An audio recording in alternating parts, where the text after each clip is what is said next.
Gue punya satu pertanyaan nih buat lo semua ya. Gimana rasanya kalau penjahat di dalam film yang lo tonton ternyata masih berkeliaran di luar sana? Dan apa mungkin mereka juga nonton gitu ya film ini ya? Yap, film yang bakal gue bahas ini semuanya based on true story dan emang kejadian nyata gitu ya. Dan lebih gilanya lagi, penjahatnya sampai sekarang masih belum ketangkep ataupun udah ketangkep tapi baru-baru ini gitu. Ada drama, ada misteri, dan yang jelas bikin lu lupa waktu gitu ya buat nonton film ini ataupun dokumenter ini. Stay sampai habis karena gue yakin ada 1 atau 2 film yang bakal langsung masuk ke benak kalian buat ditonton nih. Bayangin ada seorang pembunuh yang gak cuma menyerang korbannya, tapi juga ngetawain polisi lewat kode-kode rahasia. Itulah kisah dari Zodiac. I'm not the Zodiac. And if I was, I certainly wouldn't tell you. Film ini based on kasus asli pembunuhan berantai paling misterius di Amerika Serikat, yaitu si Zodiac Killer. Nah, film ini fokusnya ke gimana jurnalis sama detektif ini berusaha banget buat ngebongkar identitas si Zodiac, tapi mereka malah dimain-mainin olehnya. Jake Gyllenhaal, Robert Downey Jr. sama Mark Ruffalo bukan jadi superhero di sini, men. Mereka jadi detektif, jadi si pengen tahu, dan juga jadi si haus akan berita. Who am I speaking with? This is the Zodiac speaking. Mereka bertiga ini udah jadi nama besar di dalam film ini, men. Jadi actingnya udah nggak usah diraguin lah. Lebih baik kalian bakal fokus ke ceritanya, men. Yang di sini kerasa ngeri banget. Bukan cuma soal si pembunuhnya doang, tapi juga obsesi para tokohnya buat nemuin jawaban dari kisahnya ini gitu. Dan spoiler kecil, sampai sekarang identitas Zodiac Killer masih jadi misteri, men. Kalau lu suka sama film investigasi yang penuh dengan teka-teki, ini wajib banget lu tonton di rumah. Man, you really creeped us out. Sama-sama pembunuhan, tapi yang ini lebih penuh dengan pembalasan, men. Gimana nggak gila coba kalau ternyata ada pasutri yang kelihatan sempurna ternyata punya rahasia yang kelam. You need to come out here. If I don't hear from you, I'm gonna blow the lid off things. Itulah yang lu bakal temuin di All Good Things ini. Film ini terinspirasi dari kisah Robert Durst, pewaris keluarga kaya yang diduga membunuh istrinya sendiri, men. Dia ini bener-bener jadi definisi nggak semua yang kelihatan sempurna itu nyata, men.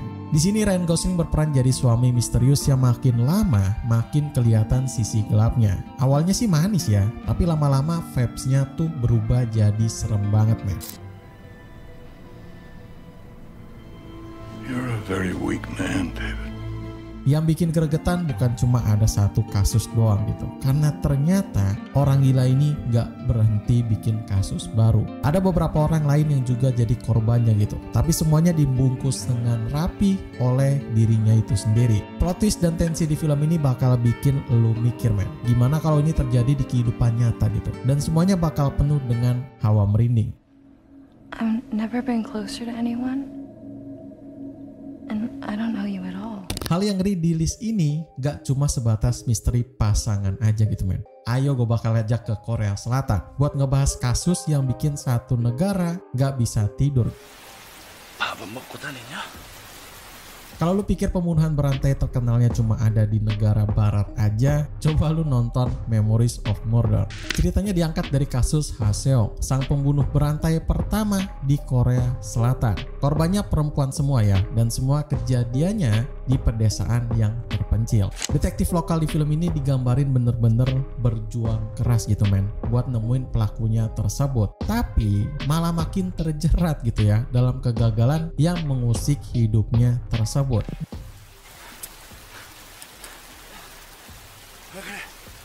Yang bikin beda dari film misteri lainnya, Memories of Murder tuh gak cuma soal pembunuhan doang, men. Ada juga humor gelapnya, drama emosional, dan ada kritik sosial yang dalam banget buat kalian cerna. Ini film juga disutradari sama Bong Joon-ho ya, yang udah terkenal banget dengan karya Parasite-nya. Jadi kualitasnya udah nggak usah diraguin lagi lah, bakal keren banget. Dan fun fact buat kalian yang suka dengan cerita-cerita misterius dengan pembunuhan kisah nyata, kalau kasus ini nih baru ketemu pelakunya setelah lebih dari 30 tahun.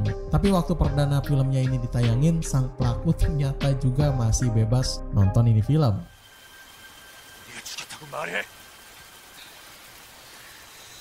Kasus Ha Seong emang gila banget men. Tapi tunggu sampai lu denger cerita tentang manipulasi psikologi yang bikin frustasi ini. Becky, I've got the police here on the phone saying you stole money from a customer.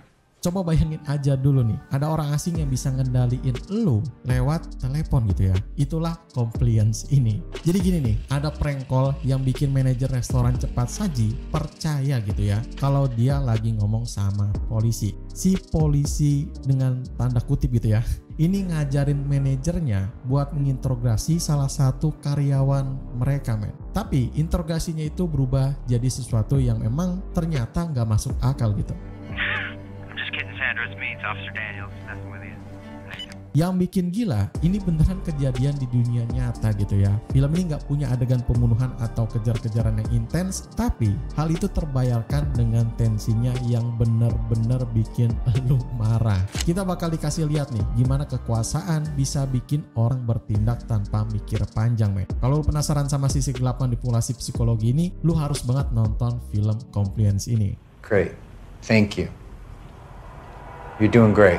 Kekuasaan yang bakal dimanipulasi adalah tingkat creepy yang emang udah di atas dari segala pengancaman men. Mirip-mirip lah sama penipuan identitas di film The Imposter yang gak kalah gilanya ini. The only way for you to prove that it's you really Nicholas, we got pictures here that you've never seen. Gak bisa dibayangin sih kalau seseorang penipu dengan gampangnya bisa masuk ke kehidupan keluarga lain gitu ya tanpa ketahuan. Contohnya dokumenter tentang film ini nih, ngangkat kisah nyata tentang pria yang ngaku-ngaku sebagai anak hilang dari sebuah keluarga di Texas gitu. Awalnya sih keluarga itu nerima dia dengan lapang dada ya, tapi makin lama kebohongan pria ini mulai kebuka gitu. Maybe he was not Nicholas Barclay. You're gonna finally tell me who you are.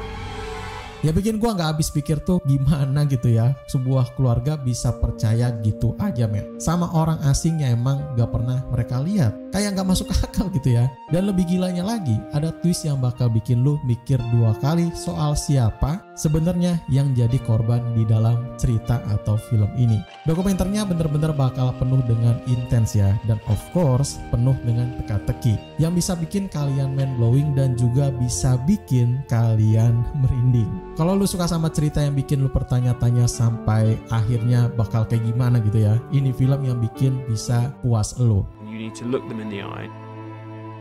You need to try and understand what happened. Nah itu dia 5 film yang gak cuma seru tapi juga bikin lu merinding men. Dari penuh dengan teka-teki sampai bikin lu mikir soal kekuatan manipulasi, semuanya film ini punya kesamaan kenyataan yang seringkali lebih serem daripada sebuah cerita fiksi.